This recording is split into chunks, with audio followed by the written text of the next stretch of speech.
If there is a character in fiction who gets supremely underestimated, it's gotta be 2B. Now, the warriors of Yorha are often underestimated as a whole.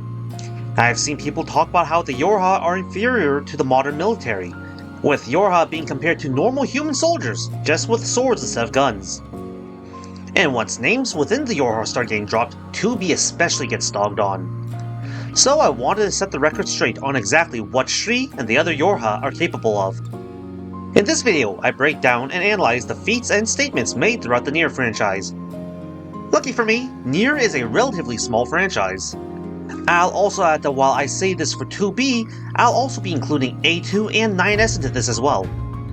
Because of how small the universe is, oftentimes they end up scaling to each other if not outright sharing identical feats. There will be a section that differs, but it's only one. I should note as a disclaimer, power scaling is a supremely unscientific process. As a result, what gets accepted varies depends on where you bring it up. And if I've learned anything, even the objectively incorrect and preposterous is accepted as fact if enough people say it. So rather than make a solid conclusion, I'll be analyzing baseline feats or the most consistent and least disputable feats. Then work my way up to the most extreme feats. This list is not necessarily what I believe, it is, however, what I've seen others accept/get away with. Also, spoiler alert for Nier Automata and Nier Replicant. Ready? Let's begin.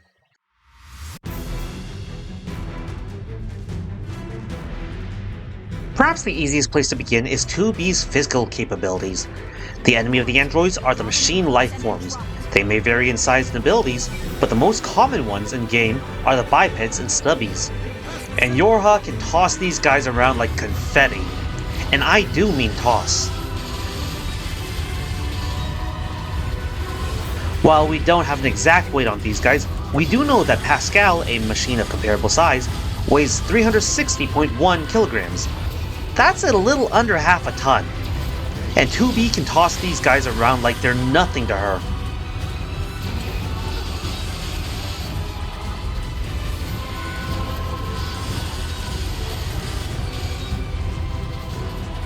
And the same can be seen in the anime. The stubbies and bipeds can be launched like nothing. In the prologue of both games and anime, 2B kicks a medium biped several meters.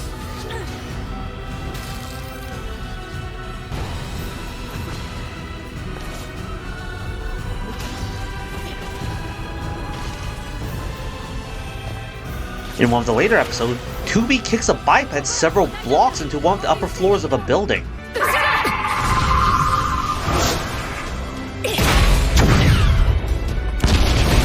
Each one may weigh half a ton, but they are so light to her that even her swings can produce shockwaves that can throw them aside like by the dozens.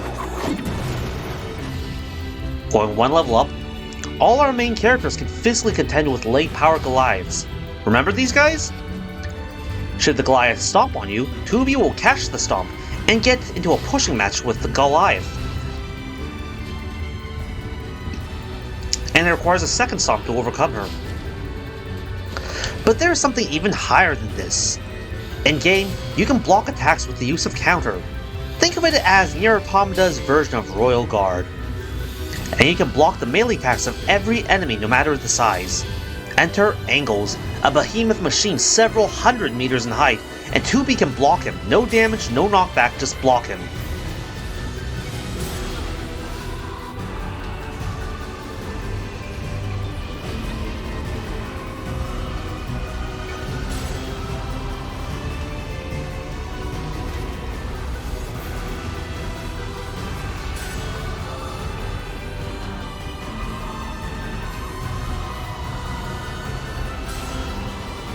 You see that in this frame, that next to a 20-story building, it doesn't even reach its hip.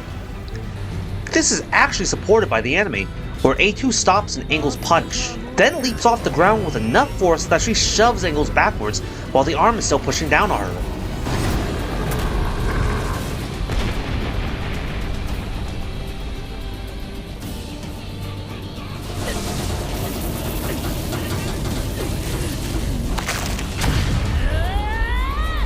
Now, A2 is currently in Berserker mode, but what is Berserker mode?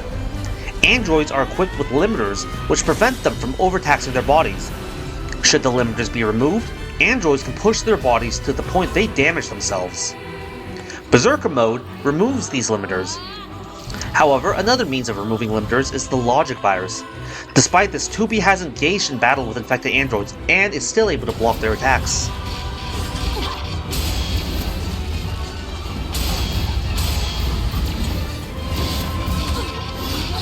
This is further shown in anime. During the last episode, 9S and A2 battled each other, but because of the logic virus, 9S's limiters were removed. Despite this, A2 is still able to physically contend with 9S even without B mode.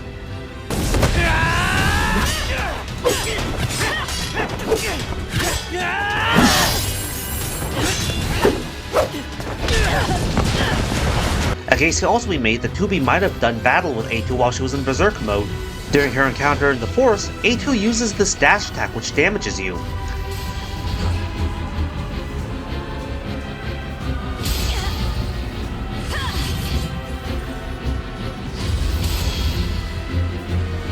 When you take control of A2, you can perform the same dash attack, but only if you're in Berserker mode. So while removing limiters makes you stronger, it's not to the point where it's insurmountable. Even with her limiters, 2B's physical strength should be comparable. This is further supported by the flight unit, which can get into a pushing match with angles. While it does lose the match, we see that its strength is comparable. The same flight units that you can engage in combat against and can block attacks from. Generally speaking, it seems minus a few abilities such as flight, whatever a flight unit can do, the Yorha can do.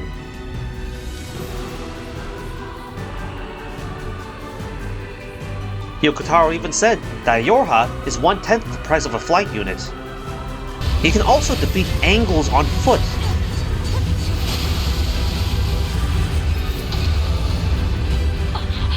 You beat that thing with surface-based gear? That's a surprise. Thanks for the backup.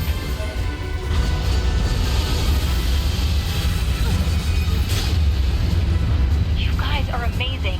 Thanks. We owe you one. Reminder that Angles is a machine several hundred meters in height and can take punches from other angles to the point of going flying.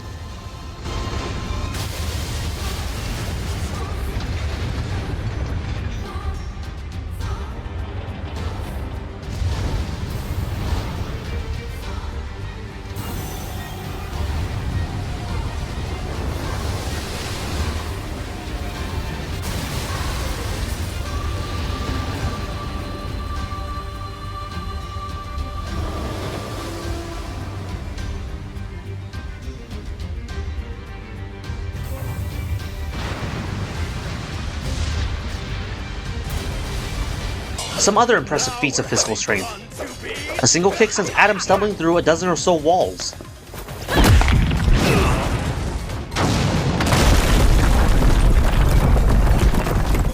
Jumps so high it looks like she's flying.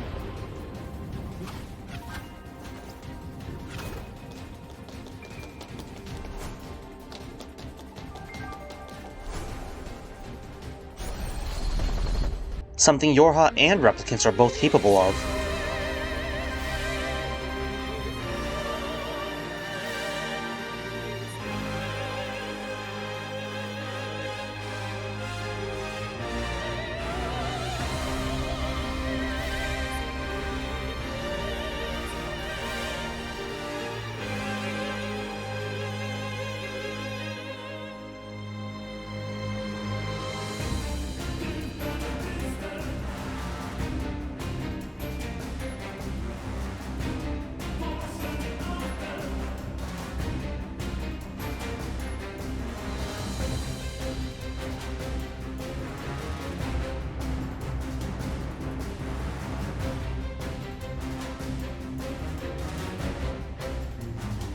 This gateway to the past is once more beyond your reach.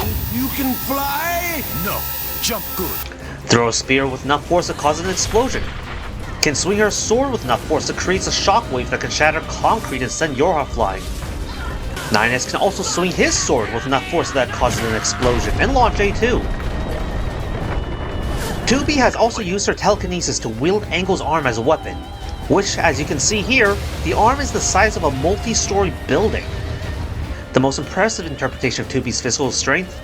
You know those flight units you can destroy? Those things are durable enough to survive shots from Groom, a gigantic machine. According to the World Guide, he's over 2 kilometers tall, and the flight unit can withstand hits from him. While definitely weaker, 2B has consistently shown to match fists with kaiju bigger than skyscrapers. Her physical strength and hitting power should be tied to her durability as well. After all, the other Yorha should be around the same strength as 2B, and she has withstood attacks from them before. 2B gets regularly punched by the machines, got head-butted by a biped, reminder that these things are half a ton, stepped on by Goliath machines, and punched by Angles. Not just Angles. She's been crushed by Groom before. So both 2B and the flight units can survive direct hits from Groom. And 2B and the flight units have also the power to destroy each other. In the anime, A2 also survives getting hit by Angle's laser, and his lasers can do stuff like this.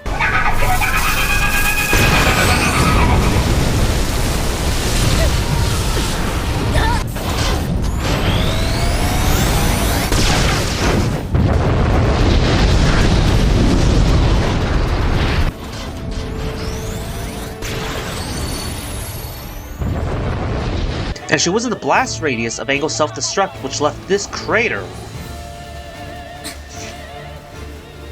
But their most impressive feats are their ability to survive nuclear explosions, even point blank. We see this multiple times by several characters, who should be comparable to her. In each Yorha android is something known as a black box. It's a fusion reactor that can be detonated. During Pearl Harbor descent, the goal was to breach the underground server under Mount Kaela, which coordinated all the machines across the Pacific Ocean. To complete that task, Number 4 detonated her black box. In the game, Mount Kaela was utterly destroyed to the point A2 and Anemone, despite being deep underground before, were left sitting in a crater in the aftermath. In stage play and book, it was because their fusion reactor would go critical under the condition that they die within range of the target. In the anime, it was their fusion reactor going critical on Command. Command had expected them to reach the server and sacrifice themselves.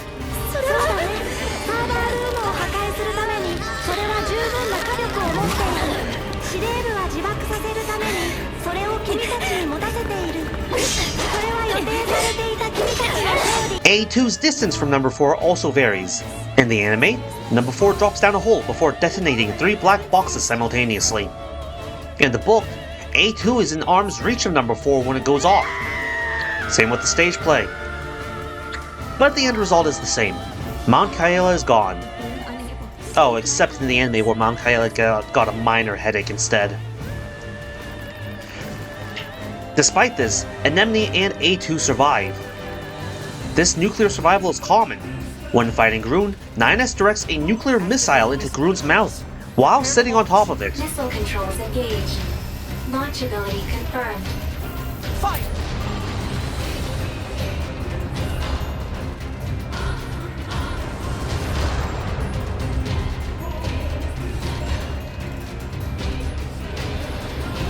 I didn't think this would be so hard to control. Alert. Obstacle ahead. A collision at this speed is not recommended. Well aware, thank you.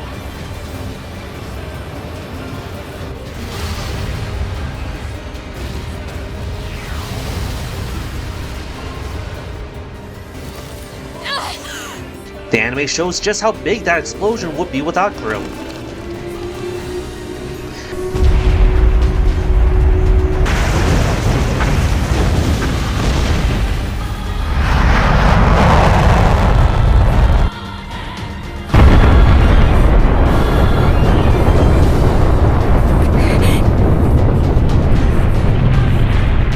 Nines was sitting on top of the missile when it goes off, and while he was damaged, he survived. And so did several Yorha in the blast radius, including 2B.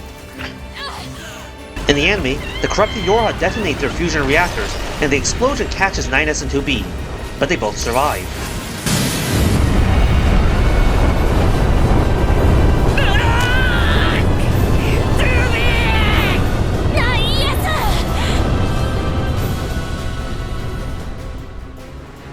In the prologue, 9S and 2B detonate both their black boxes at the same time. While the explosion kills them, their corpses are in such good condition that 2B can loot her old weapons and equipment from it. People have calculated the yield of this blast to be around 500 megatons, 2 black boxes, and you're looking at over 1 gigaton.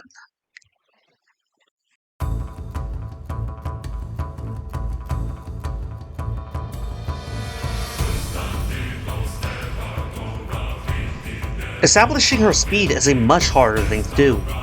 You'd think we'd be able to establish her speed based on her bullet health sections. But there's a plethora of ways to interpret this, and none of them seem fair. If you say how she appears is how fast she's actually moving, it means that the bullets are stupidly slow. Or you could say that the bullets move at normal bullet speeds, and that 2B's perception of time is so fast they look slow to her. But this feels like cheating. The bullets do move faster in the anime, and this is made worse by the bullets moving at the same speeds even during the flight sections. So I've come to a verdict. I'm tossing this one out. There is no way to fairly evaluate speed based on their bullet hell sections.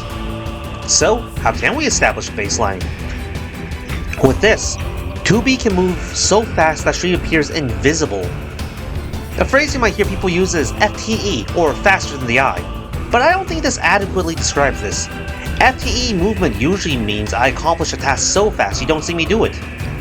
I move from point A to point B so fast it looks like I teleported.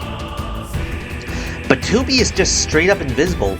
She's doing a task so fast you can't see her until she stops. I move from point A and run in circles so fast you can't see me until I stop running. In game, this is demonstrated by several of her moves. Her sword counter, one of her finishers, and Mirage.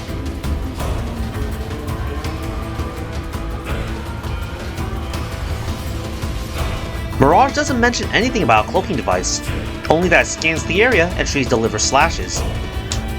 The reason she disappears is because she's moving too fast to be seen.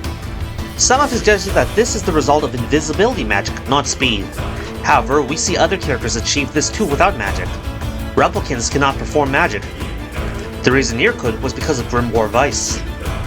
Kaine could because of the shade inside her, Tyrion. However, in ending E, Tyrion is gone, and Kaine can no longer cast magic. Despite this, she also has the ability to turn invisible, which means this is not cloaking magic.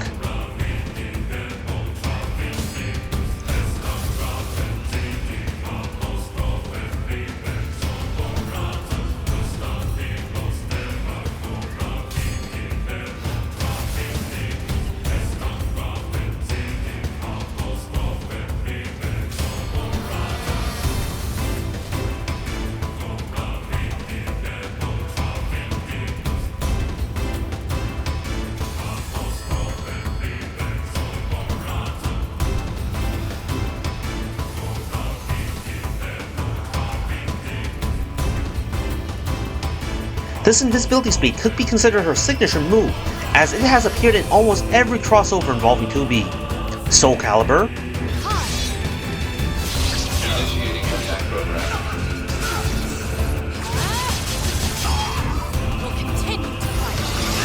Nikkei, Grand Blue Fantasy,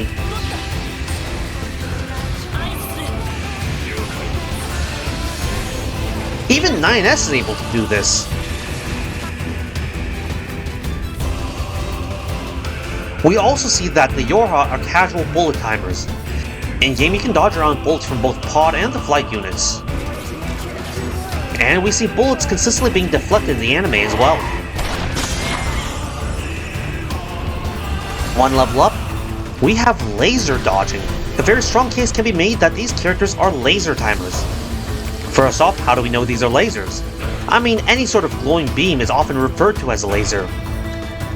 Well, laser is not a nickname or description given by the fanbase. They are referred to as laser in every material I could find. Never plasma and never laser beam, which is a shorthand for glowing stick. When not referred to as lasers, the characters sometimes call it energy. Prepare energy. Close range firing mode. Roger that! Gather energy pods! Enter sniper mode! Quickly! Gather energy for close-range marksmanship mode at full power. おっと、エネルギー収束。緊急射撃モード。 And the books once called it a heat beam. We know these things are massless. In the book, a pod fired a laser at 10H. It missed and hit the wall. However, the wall took no damage because it was heat resistant. Had there been mass, there would have been kinetic energy and thus some form of damage.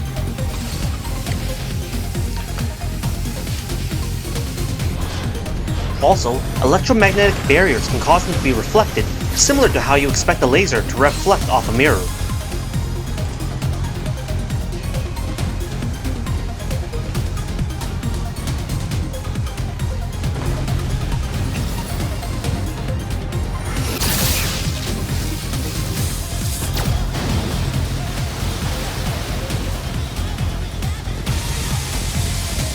Oh, come on! It's got an electromagnetic barrier over its whole body? These things are also equipped onto satellites orbiting Earth, and are used to shoot ground targets, going from orbit to Earth in less than a second. Characters can and have consistently dodged these things. Go in game, equip the auto ships, then just wait for someone to shoot you. It's not just you. Adam and Eve will both raise their shields in response to you shooting lasers at them.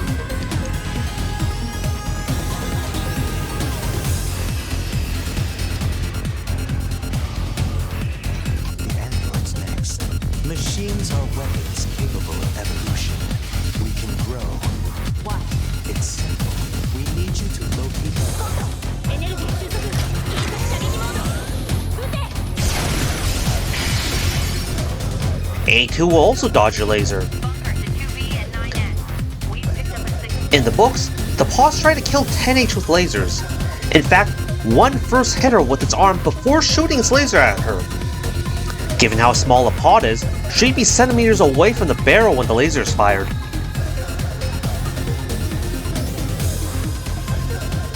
There is also another character to call upon, BP. BP is an old Earth security robot. After the events of Replicant and Gestalt, repair drones rebuilt its body.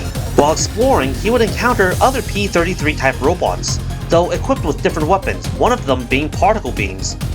Particle beams move near the speed of light. In the English book, he spoke about taking a few nanoseconds to evaluate his situation. We see them react to EMP blasts as well. 9S did this in this cutscene. And you see it in game.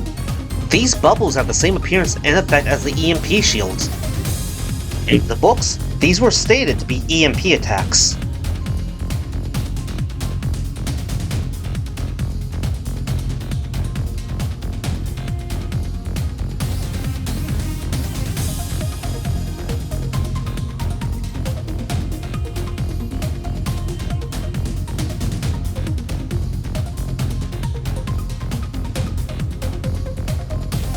And 2B can dodge them.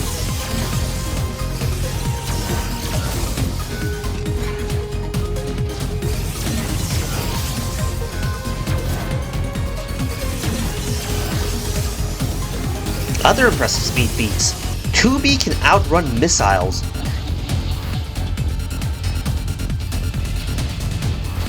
In the books, number 3 was mistaken to be a windstorm, fast enough to appear in multiple places at once.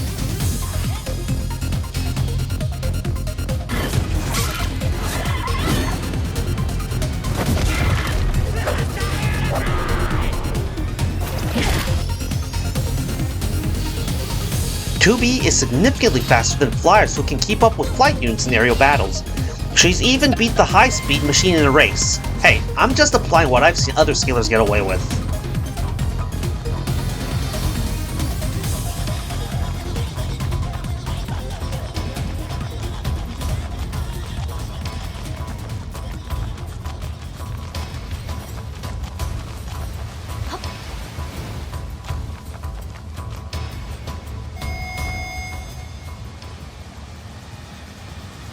The highest interpretation of 2B's speed comes from her battle with Beauvoir. The World Guide calls the shockwaves and blast release hacking lasers and EMPs, two things that would move at the speed of light. Despite this, both move extremely slow in comparison to 2B, barely 2 meters per second. And if you engage Overclock, they slow to a crawl. Overclock increases your speed and perception tenfold.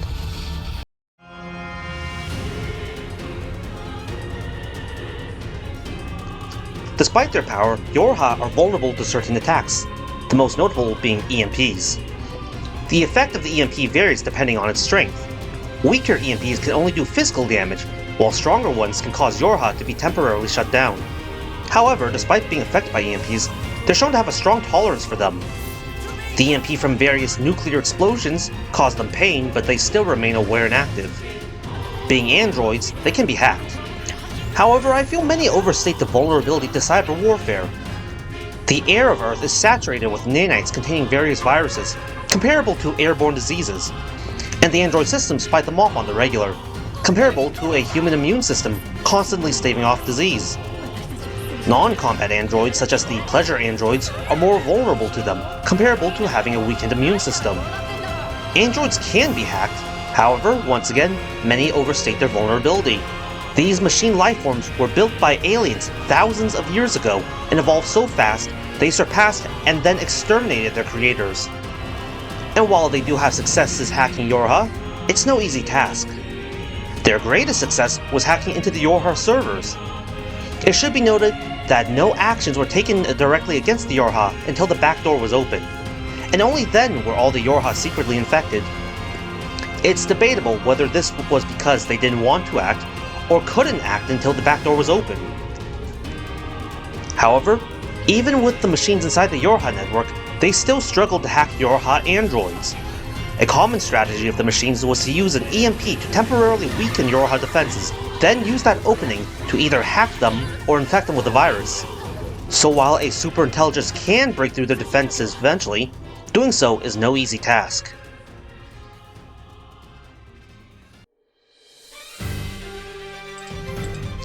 Tubi's offensive capabilities are not limited to speed and strength. Before we talk about Tubi's arsenal, we need to talk about her magic. If you recall the history section, the world was flooded with Meso. Meso from the dragon was used to perform magic, and still continues to the present. After over 10,000 years, the magic has been so seamlessly integrated that it's impossible to know where the technology ends and the magic begins. But we still see magic circles and scripture floating around during certain attacks. The blindfold on their eyes is actually a combat visor that relays them tactical data and analyzes what's in front of them. While the flight unit gives them flight and more powerful weapons, the yorha is where all the navigational data comes from. The cockpit is open so sensors in the skin can analyze their surroundings. She also carries a massive arsenal. They can cast blades of energy with their sword swings, strong enough that 2B can cut a building in half with it.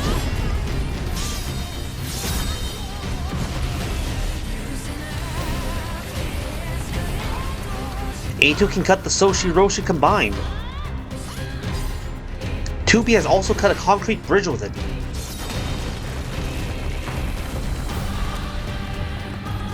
As well as a Goliath-class flyer, something that's several city blocks in length.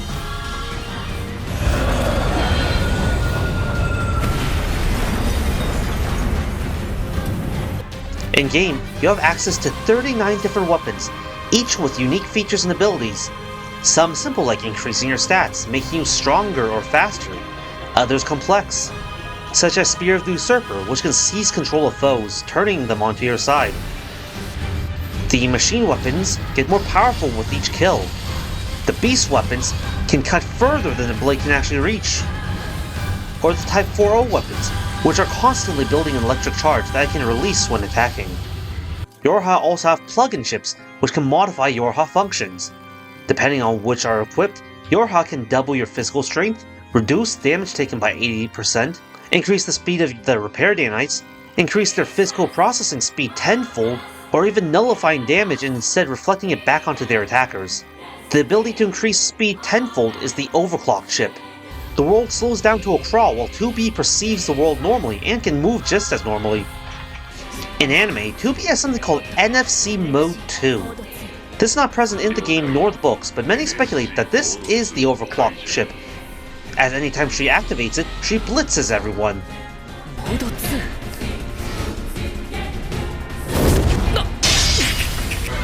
NFC モード2。了解 NFC モード2解除。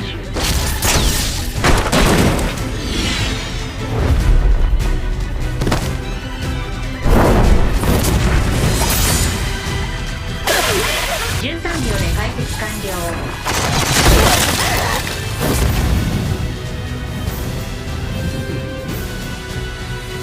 Following 2B are pods. In the anime, it's just one.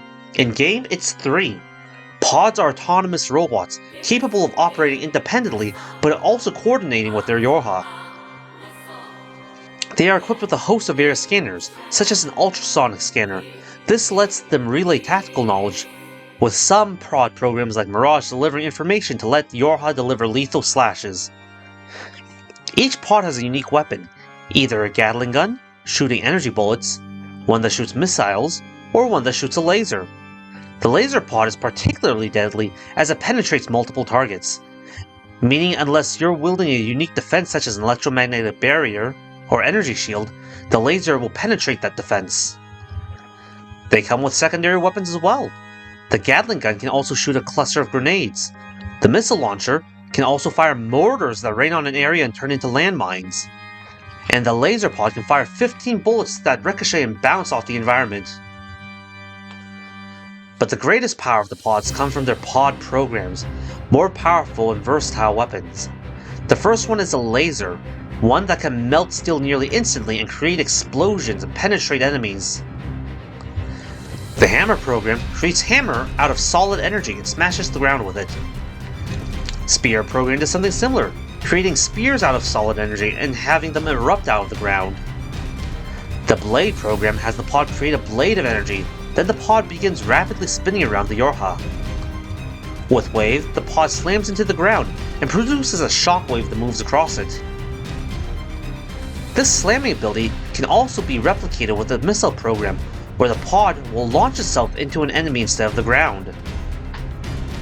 The bomb program throws out volleys of bombs carpet bombing an area. With Volt, the pod deploys drones that will electrocute a target, slowing it down if not outright immobilizing it, while the target takes damage over time. Pods have more than offensive technology.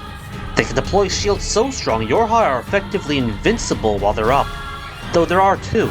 One blocks range attacks and the other blocks melee attacks. The pod can fire a wire that turns the pod into a grapple gun of sorts. It can project a holographic decoy that can fool even the machine lifeform sensors. It can drop a gravity well so strong that even Goliath-class lifeforms are pulled in. Then there is Slow, which drops a time dilation field, with time running at 1/10 its normal speed.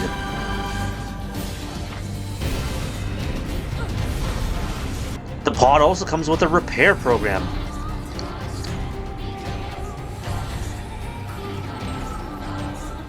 Another ability that all yorha possess is hacking. Now, they don't possess the same level of skill, but they're all capable of hacking. Even able to hack nanites. Keep in mind that machine lifeforms are alien design, not Earth design, yet yorha are still able to hack them. While all yorha have cybersecurity and various defenses against cyber attacks, 2B has a unique one in the form of a closed logic virus trap within her systems. If you hack her, you have to be careful, or it will infect and destroy the hacker instead.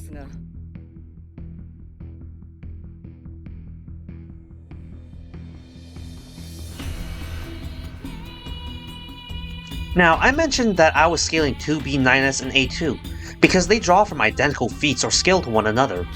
But if there is one divide that sets them apart, it's skill. These machine lifeforms are capable of rapid learning and evolution. It was so fast that the machines evolved past their alien creators and exterminated them. It's so bad that the android resistance has to avoid fighting outside of certain times of year, when their evolution is slower, because the machines just kept evolving in response to everything they did. Reports have machines evolving after being hit by an attack 30 times.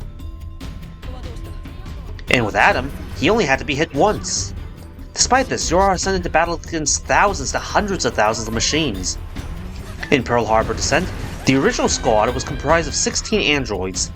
After losing all but 4, they find themselves against an enemy force that is 180,000 strong, 8 times more than they anticipated.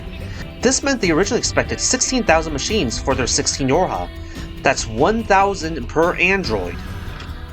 And they expected an easy win. Even the weakest machines aren't jobbers. Stubbies may not be particularly mobile, but they are bigger and stronger than any human. But the moment you get to the bipeds, things massively change. Small bipeds demonstrate exceptional speed and mobility, able to leap tens of stories in a single bound and able to match a yorha. And medium bipeds are even more so. Bigger and stronger and fast enough that they can create a vortex by spinning in place. Upgrade that to the Goliaths, and you're facing machines the size of buildings. Despite this, yorha were expected to kill thousands of them.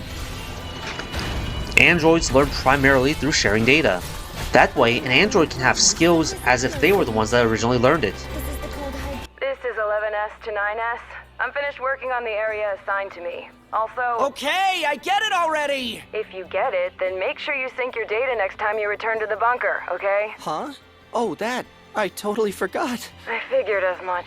You haven't turned your combat data in, so we can't update any of the scanner models. Roger that. I'll deal with it once we're finished with the mission. Don't take too long. This was an important factor in Pearl Harbor descent. A harsher, crueler battlefield is necessary in order to nurture a true warrior. Or at least that's what Command thought. So they had planned spontaneous battles in harsh situations in advance. All for their new experimental weapon, the yorha soldier. And the results were exactly what Command expected. Because even on the brink of annihilation, you somehow managed to survive and reach this location. Using your data, they can create even more perfect automatic infantry dolls. This is humanity's objective. And androids have existed for over 10,000 years by this point. 2B is one of the strongest yorha. So strong that 9S is able to deduce her identity because of how much she outperforms other yorha androids. The yorha can fodder machine lifeforms, but 2B takes this a step forward and fodders yorha. And we see this as 2B fodders about a dozen corrupted yorha androids during their final descent. In-game, your method of dispatching them is up to you. In books, it's not described, but 9S clears the area so 2B doesn't have to worry about hitting him. And in the anime, she effectively just blitzes them. In anime, I confirmed 14 kills. In game, I counted over 40. 4-0.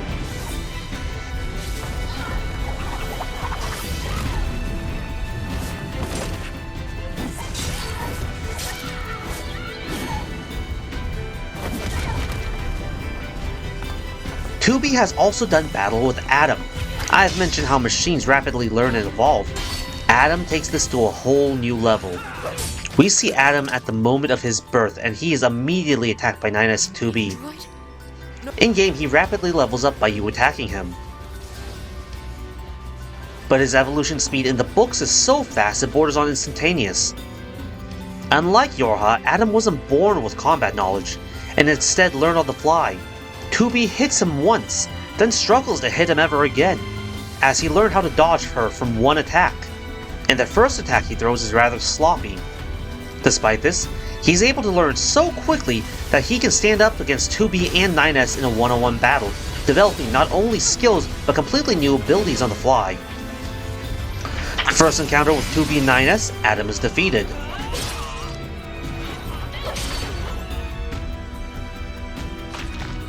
Though his defeat soon gives birth to Eve, who should be identical to Adam. The second encounter is Adam and Eve against 2B and 9S, and it's a stalemate. As for your beloved humans, I guess we'll see, won't we? The first of the final two battles is 2B against Adam, who disconnects himself from the machine network, so death is permanent for him, and 2B kills him. Is this death?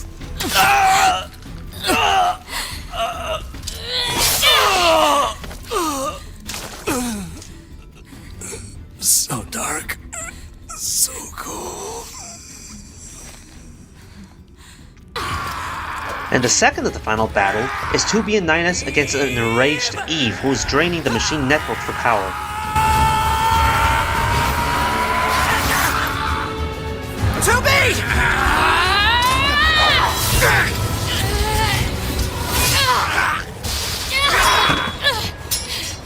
And Eve also loses. Unfortunately, the anime offers little to analyze in regards to Adam. He just sort of eats in the first encounter. The second encounter never takes place, and in the third encounter where it's a 1v1, while 2B does gain an upper hand initially, she is overtaken by 9S doppelgangers. The pods hack into Adam, who then proceeds to just allow 2B to kill him. Rather than Adam dying, Eve sacrifices himself. Adam becomes enraged this time, but instead of battling in a enraged form like Eve, he instead creates a kaiju body. Basically, anime Adam doesn't have much to analyze. If you want a summary of what all this means, Adam is a machine who can instantly learn anything. Able to learn so fast, he learned how to fight moments after birth by fighting 2B and 9S, learning to counter their moves after seeing them once, as well as develop new powers on the fly. Despite this, after fighting her twice, as well as fighting and killing other Yorha, he still didn't learn enough to beat 2B, and it took both Adam and Eve together to match the 2B-9S duo, and 9S isn't even a combat type. Yorha are experts in a variety of fighting styles, including swords, great swords, spears, and even hand-to-hand. So much so, they can dual-wield any combination of weapons, even quad-wielding them in some cases. In Nikkei, 2B uses a rifle known as Virtuous Rifle. It's a common misconception that 9S is the stronger of the two, mostly because he is attacked by machine-controlled 2B models while inside the tower. However, both in anime and in the books, 9S says that these shells are pale imitations of the real 2B. Don't make me laugh! 2B would never move that slow! And that in fact he cannot hope to take on 2B in a head-to-head fight, instead relying on prep or ambushing. 2B、今の人の行動がウイルス汚染から来ている可能性があります。チェックさせてもらってもいいですか？本当はこんなことしたくないけど、S 型が E 型に勝てるわけないから。Actually, we should take a moment to talk about the logic virus infected Yorha as well. Because these 2B were controlled by the machine network, they didn't have any of her combat programming. On the flip, corrupted Yorha still have their combat programming. In-game, 9S does face more than a few corrupted Yorha, most notably 210, who was converted to 21B, as well as a few in the tower and flight units. In book, while he does face a few, their numbers are considerably less. In anime, he faces against corrupted Yorha a single time, a force vastly smaller than the one 2B fights earlier, and he loses, requiring 210 to sacrifice herself to save him. When asked who would win in the fight, 2B, A2 or 9S, Yoko Taro would only say that executioners are the strongest Yorha. Which is interesting because there is someone who could possibly match 2B, and that's A2. But quite frankly, Yoko Taro's statement is the only reason I don't flat out declare A2 to be the more skilled of the two, as A2 has defeated 2B before and on multiple occasions, and like 2B, A2 fodders the other Yorha.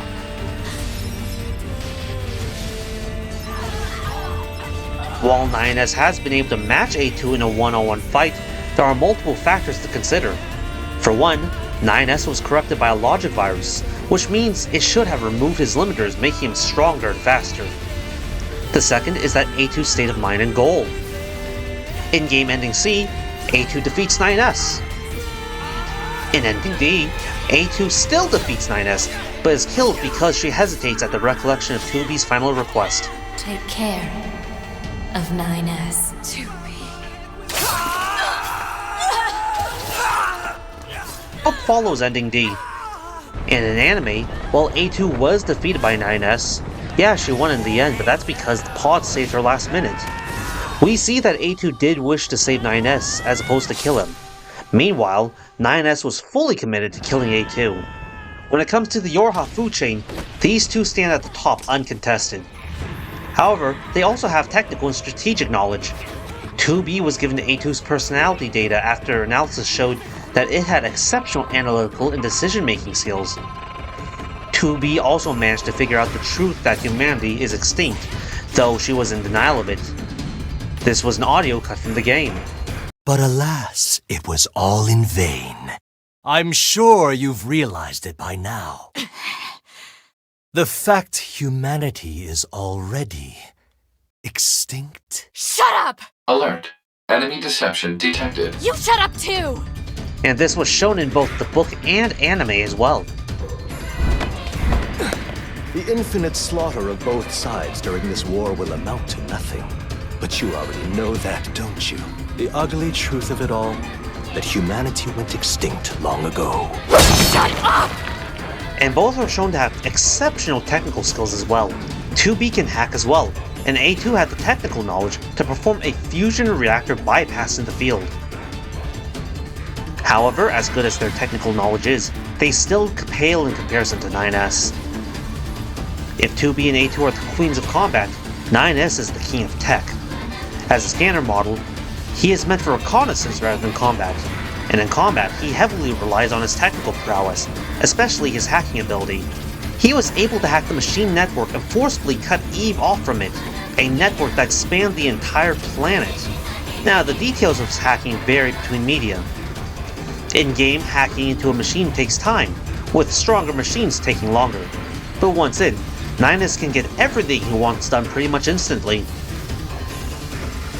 In the anime, the act of hacking is instantaneous, but once inside, 9S still experiences things in real time, leaving his body vulnerable. As for the book, it's actually inconsistent. Sometimes hacking is instant, but he needs time to finish and his body's vulnerable. And sometimes, both his initial hack and what he does while inside are both instant. Aside from time, 9S's hacking is without equal. The reason 2B was assigned to him was because he always discovered the truth about humanity and would have to be killed. They could not stop him no matter what they did. 9S was in the ultimate lose-lose situation. He was so good at this that Yorha always brought him back for his skills. But he was also so good that he had to die because those skills posed a threat to them.